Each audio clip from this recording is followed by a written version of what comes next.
Hello, everyone, and welcome to Open Democracy's second ever book club. I'm Laura Basu. I'm the economics editor for Open Democracy.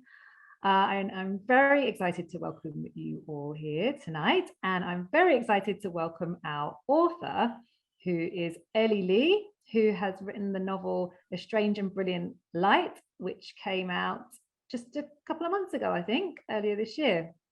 Hi there, how are you doing? Hi, great to have you. Firstly, can I just ask you, just to refresh everyone's memory, can you just give us like a 1 or 2 minute summary of like, what is this novel about? What are its key themes?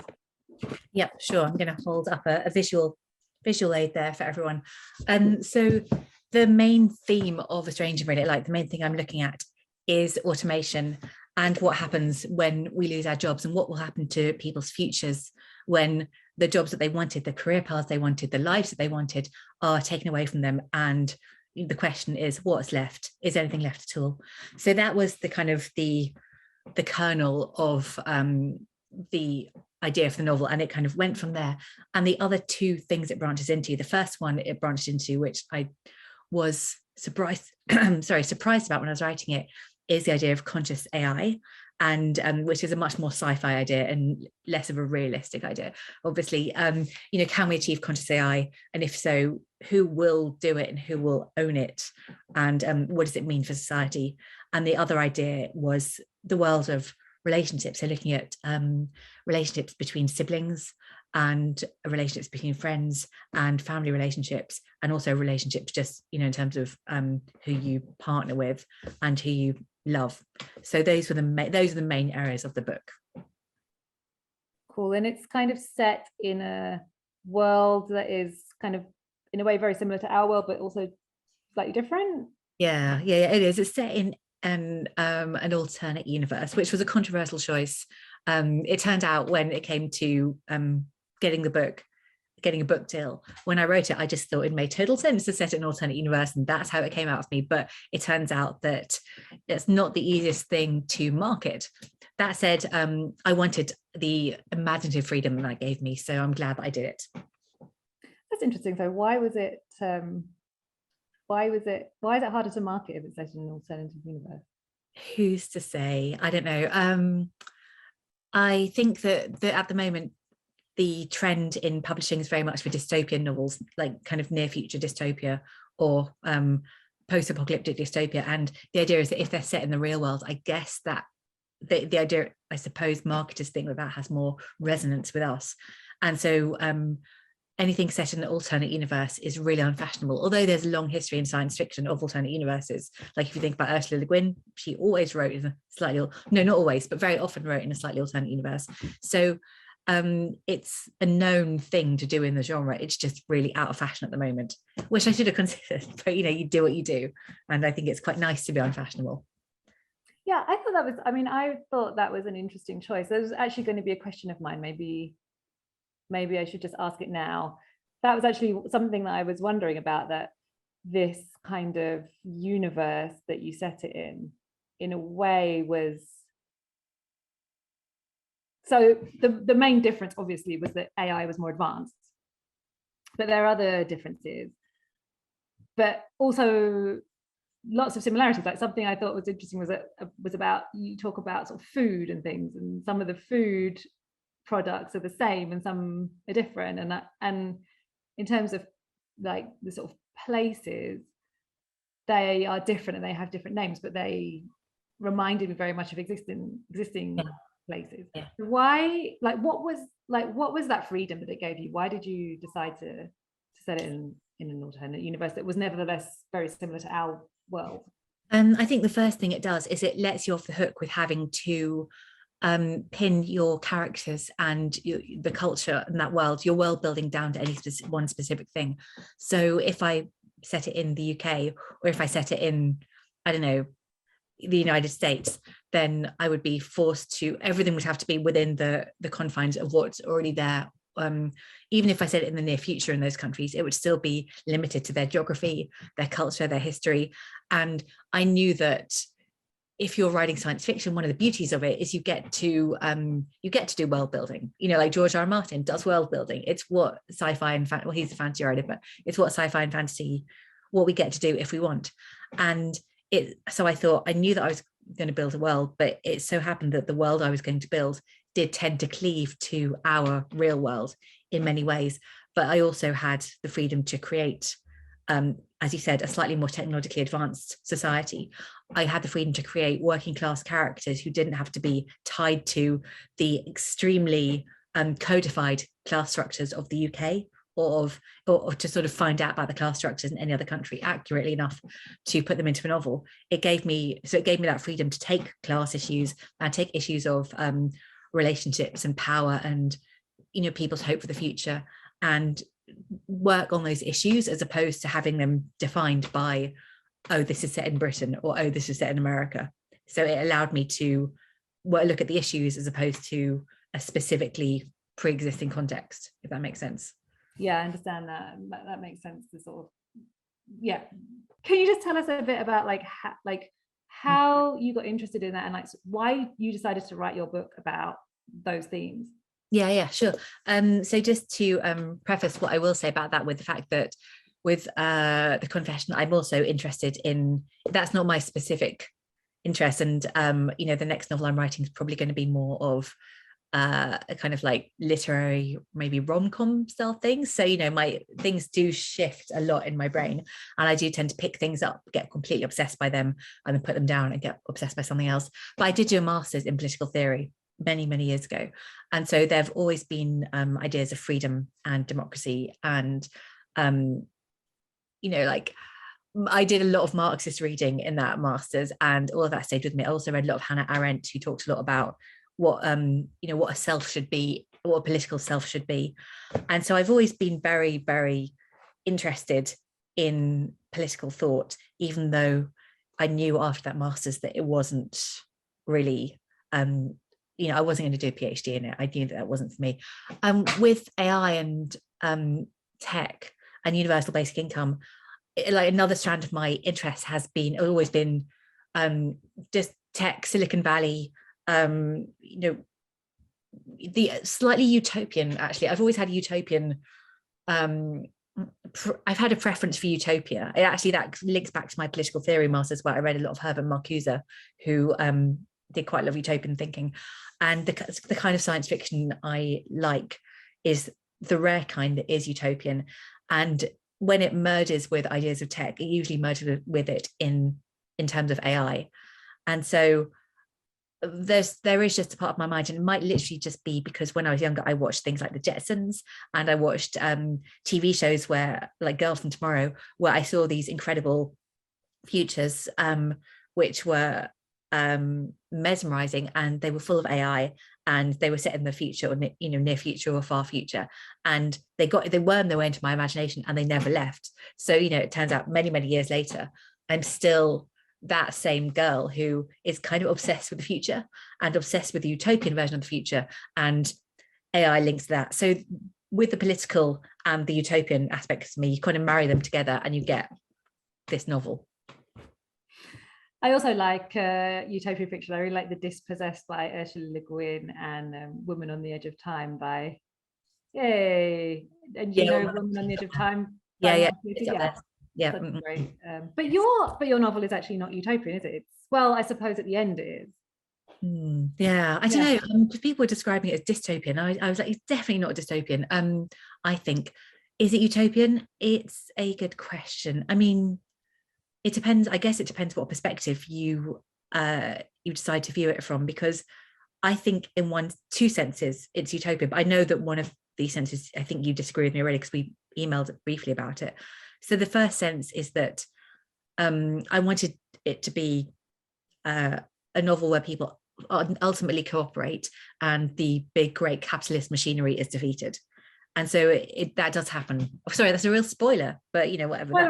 Well, they should have read it anyway. So. Yeah, exactly. And so I think it's utopian in that, you know, when Lal she says she felt techno unraveling behind her. I think I just wanted the great corporation to crumble.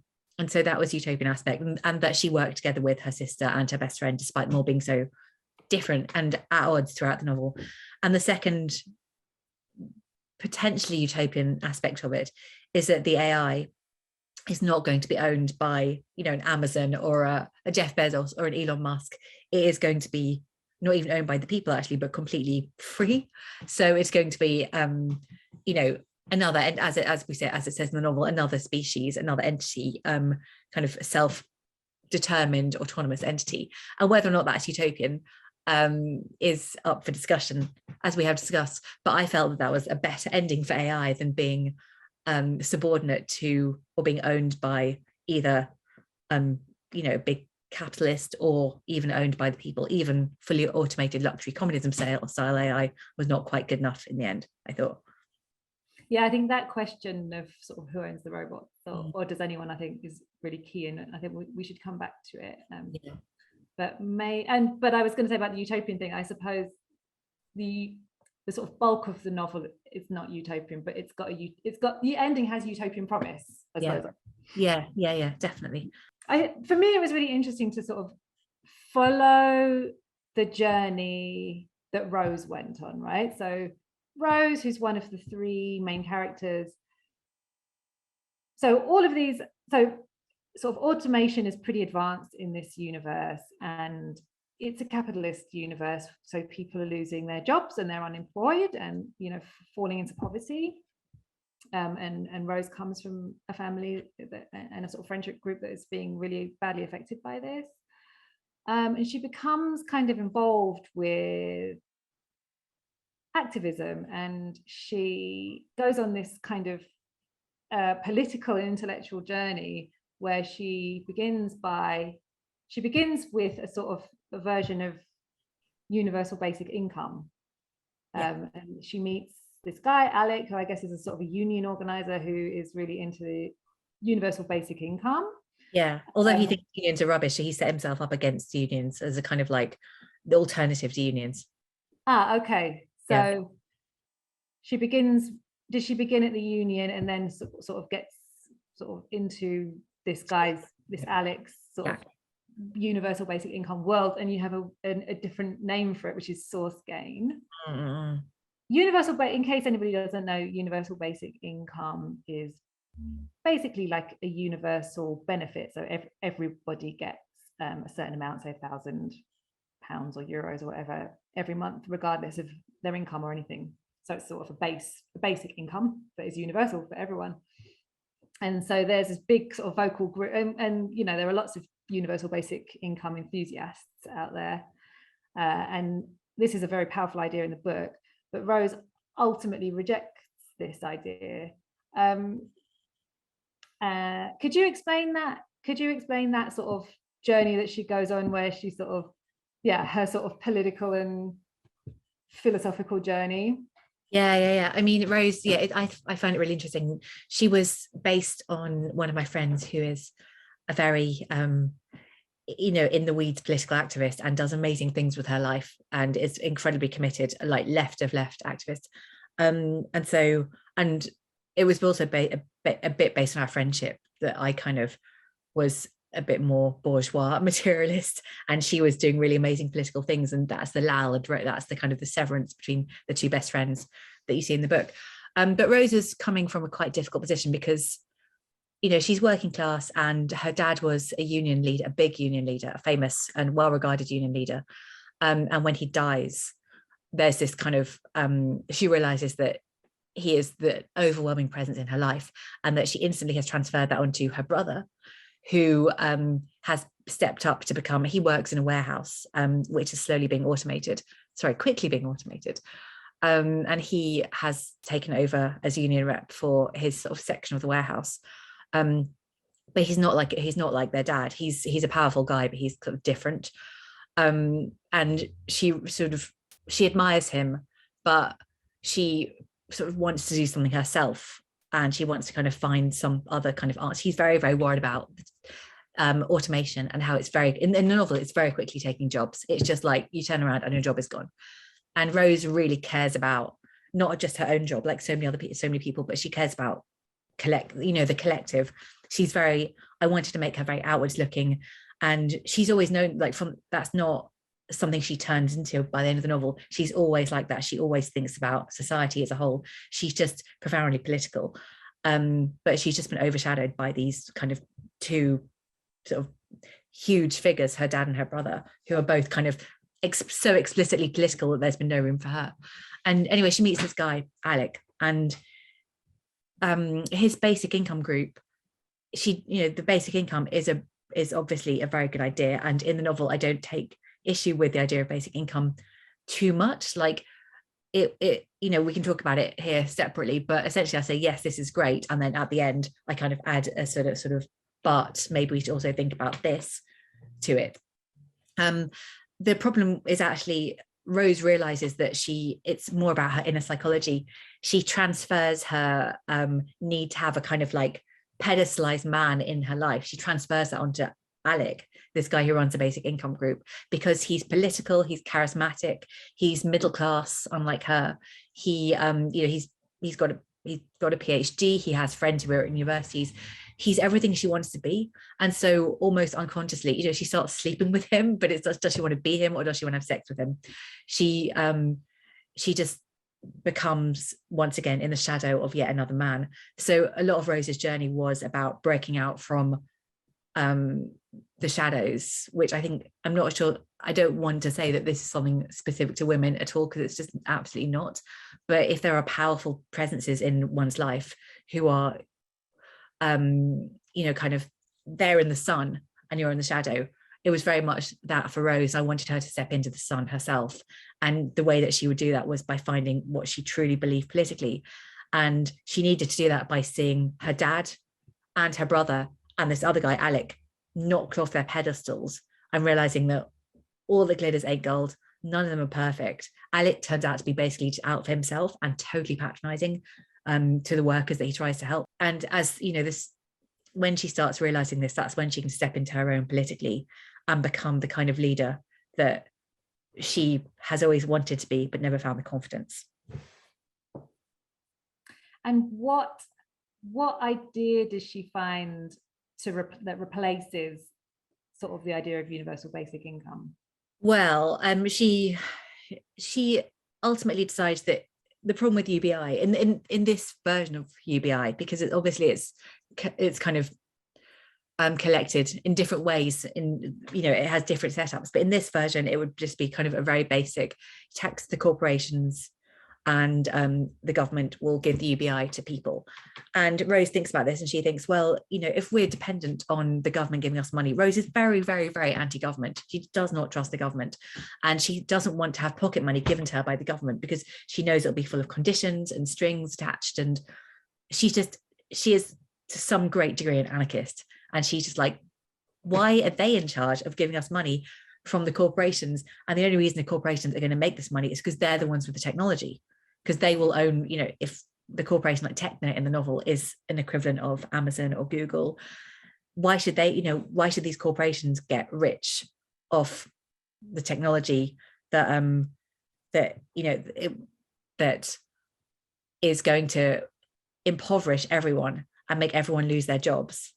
And then the way that we're going to solve this is by the government taxing those corporations and then giving money back to people in a kind of like, you can have a little bit, but actually we'll just make sure the corporations reap loads of profits while you're unemployed and immiserated and surplus labor. It doesn't make any.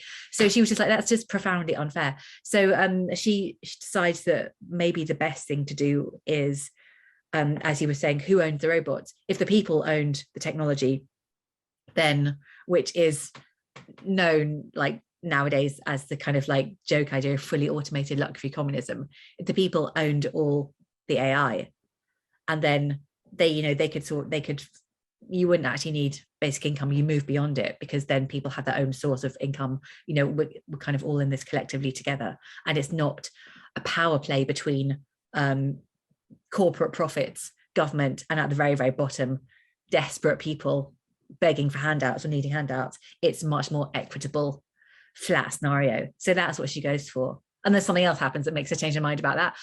But that's how she sees UBI in the end.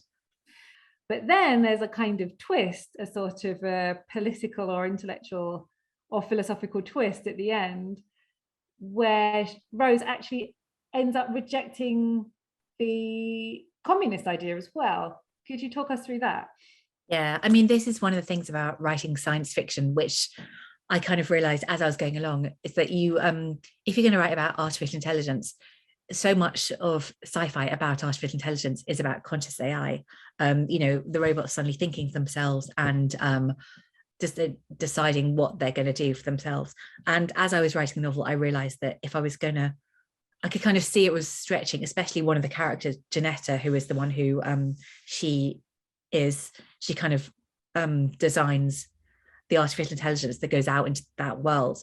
And she is also aware that as somebody who is sort of AI genius, like Alan with the Turing test, ultimately, and if you think about Philip K. Dick, the android stream of electric sheep, ultimately one of the key questions of AI isn't really automation and job loss. It's, is AI going to be conscious? We're all kind of fascinated by that weird, uncanny idea that AI could walk amongst us and be alive, so to speak. So the novel went in that direction, and the question of can the AI become conscious became more and more pertinent as the novel went along. And then I'm just going to do another spoiler, but well, I'll put it this way: if AI is conscious, which is once again a very sci-fi as opposed to economic reality idea, then if anyone owned it, if people owned it, then it would therefore mean that you've been enslaving something conscious. And so really no one could own this conscious entity, and it would have to be autonomous and own itself. So Rose rejects the sort of the people's ownership of AI in this sort of sci-fi paradigm where it can be conscious and self-determine and be free from ownership. So yeah, but I'm aware how wildly unrealistic that is. It's definitely. I don't know actually. I don't know about the sort of science of it. Is this not really even possible in the far distant horizon? I don't know. I mean, I was doing quite a bit of research before for the novel, and it seems that you've got a bunch of scientists who are like, absolutely, yes, we're going to have conscious AI within the next 50 years, and you think someone's your best friend, but actually they're a robot. And then there's a lot of other scientists, or AI experts, who just say you cannot simulate consciousness in a non, you cannot create consciousness. You cannot create artificial consciousness. It's just not going to happen. Or if it does happen, it'll happen in like 100 years, but not in our lifetime. So I think it's a very, I think it's improbable. But maybe in 100 years we'll have life extension will have happened, and we'll hang out again, and it'll be like, oh, who's that on the sofa next to you? It's my AI robot husband. Who's to say? So I might be wrong, but I think it's better to be like, if you're going to write sci-fi, it's probably better to be a realist than a kind of like naive, wide-eyed sort of, kind of like just believing. If you believe that the singularity is near, then that's great and it's fantastic. But I think it's probably slightly better to be more realistic about things. It's quite interesting because I'm kind of ashamed to say it, but I'm rewatching Star Trek right now, like not the original like 60s seasons, but the sort of 90s and early 2000s. Deep Space Nine sort of thing. Yeah, Deep Space Nine, Voyager. So in Next Generation, there's Data, who's AI, and in Voyager there's a hologram doctor who is a hologram but is like fully conscious, and there are all these discussions, like ethical discussion and philosophical discussions about like, are these sort of beings in the same way that human beings are beings, and should they have the same rights, and yeah, exactly, be treated the same. And it is such a sorry, no, go on. Well, I was just going to say that it is such a common topic in speculative, like if you're doing AI, it does tend to be the android stream of electric sheep, the Philip K. Dick school of the uncanny valley. These beings are with us. So I knew that I wasn't going to be able to write that, and so I feel like I've written a sort of like preliminary, a sort of like a pre-conscious AI novel, which just looks at a more kind of like realist version of AI, potentially, until the very end when it goes into that same territory that's been trodden quite a lot by sci-fi writers. Yeah, and so what I found really interesting was that so the character of Janetta is the sort of genius who who finally kind of cracks it and is able to program conscious AI. And she realizes that, so the idea is that they're going to create conscious AI, which is incredibly dangerous for humanity, because they will almost immediately far surpass humanity in sort of intellectually and with what they can do. So the best chance that sort of humanity has is to survive this is to sort of create ethical sort of AI. And the way they sort of do that is to sort of give AI sort of, I think there were sort of 4 elements that Janetta sort of realized were needed to sort of create AI that will hopefully be sort of ethical, and that's wisdom, ethics, emotion, and I think spirituality as well is the sort of unmentioned one that was at the end. And in this case, and if that can be achieved, then there's sort of, that's the best hope that an AI can be fully conscious, fully liberated, and sort of humans and this AI can live side by side as separate species. But then so I think that I found that really, really interesting. And was I right? Is it spirituality? Is that the yeah, it is. At the end where Janetta's like, she realized there was another component.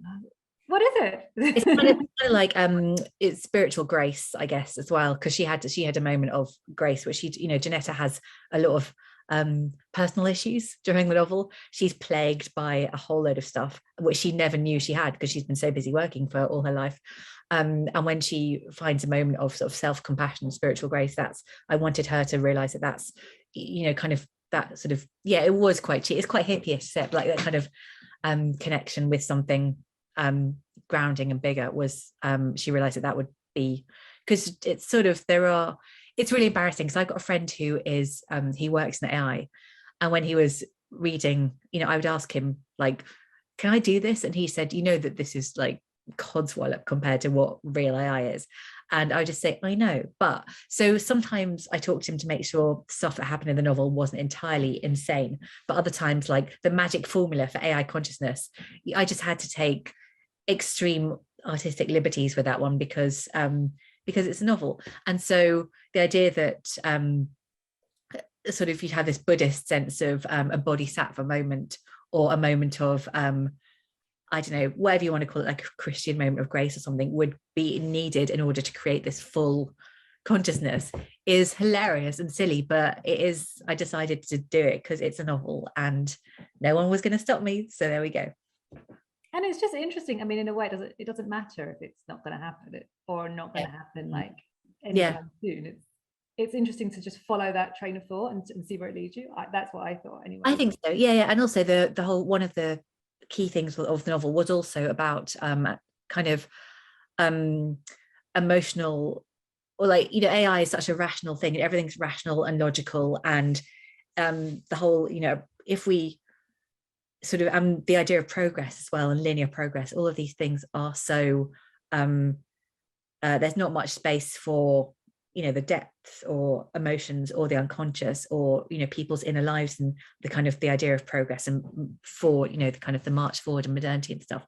And I really wanted the characters to be, by the end of the novel, understand their inner lives better and be much more in touch with who they were and their emotions. And I thought that it's it would be nice to also bring that to bear on the idea of whoever's doing AI research in the real world.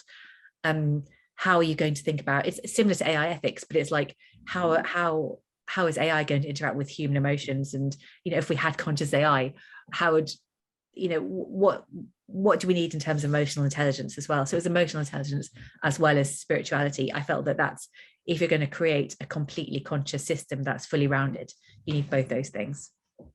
Yeah, and I think that is actually really relevant to the real world, in the sense that I think when we talk about sort of politics and economics, we could do with a lot more thinking about emotions and empathy, yeah, exactly, solidarity and things like that. Exactly, yeah. But this leads me to my big question that I emailed you like months ago, which leads back to the it's a really to the future of work debate, which is if humans create AI in order to automate work, but then we can't own it because it's conscious, so it needs to be free. It's not ethical for one species to own another species, even though we do with pets, but let's not go there. Then those AI are not going to be doing our work for us or anything for us anymore. So what's the point in creating them in the first place? Yeah, it's an excellent question. It was one of those questions. It's one of those things that, you know, very occasionally, like somebody says something and you're like, oh, shit, yeah. It's a really, really good one. And I've been thinking about it sort of since you asked me it, because I know I hadn't responded. I was just kind of playing around with it. So yeah,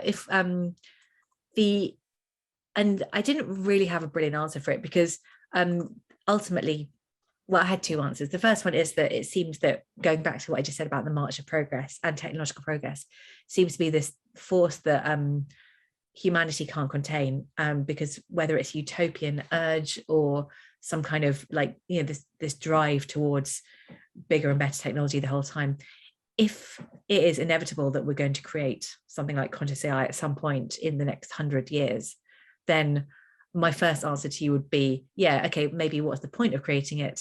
But we are going to anyway. So there you go. And another kind of philosophical response would be, why not create another species? Another species. If it's benevolent and if it's ethical, why not? I mean, would that not just add to kind of like the multiplicity and diversity of what's, you know, of what we live with in, you know, on this planet or in the world? But one could also equally say, why create it, of course. So yeah, I don't really have a good answer, and it's a very good question. Yeah, I think both those answers are quite convincing. I think you're right. We would probably do it anyway, and not have thought about that before we do it. It's like they're here now, just like, hi guys. Exactly. Who's going to do the washing up? Oh, not you. Okay. Yeah, we'll be doing it. It's washing up. I do have a question that was submitted in advance, which kind of speaks to these questions about sort of personal freedom and free will and stuff like that, but also the politics of it. What can the average citizen do to create more transparency of and protection from the adverse implications of AI? So it's about what can people do, like.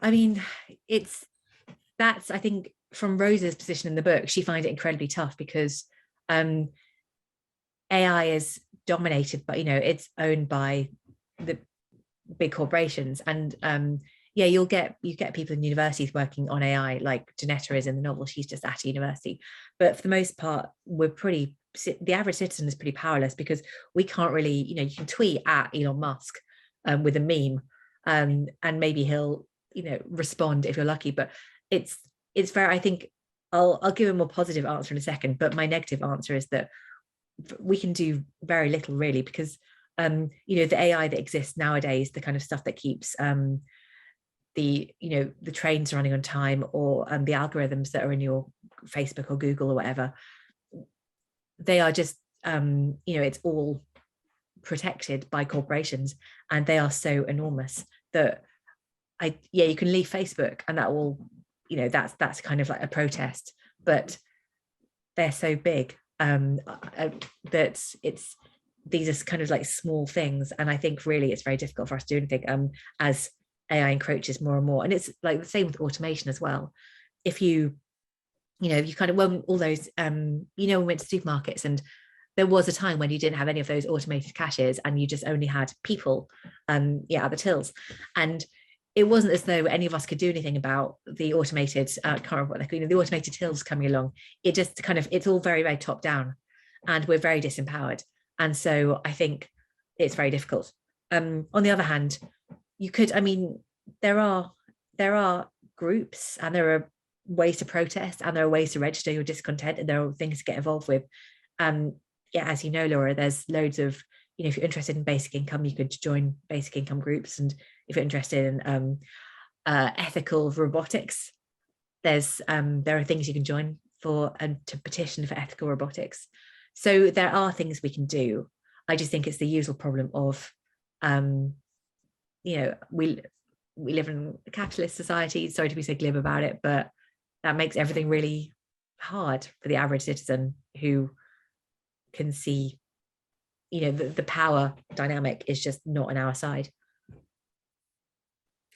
Yeah, and I suppose sort of we're more powerful if we join together. Yes, sorry, I forgot about solidarity. My depressing answer, I forgot. Yeah, people should also join together and do things in solidarity. That is also a good thing. Yes. That's also a sort of message I took from the book, I think. Yeah, because they're very, like, the three main characters are very set on their individual paths initially. And I don't know whether that reflects people's experiences, but at least in my case, it was, my 20s and 30s, I saw, as I said, my activist friend was she went right into deep communism, and and then other people did other things. Someone might become a lawyer or something, and you see people just they make individual choices that go down separate paths. And I guess it's true that if there were, I think solidarity is just very left, the term for the left, but if there were kind of, if people were able to find some solidarity, then, things there would be more power to the people.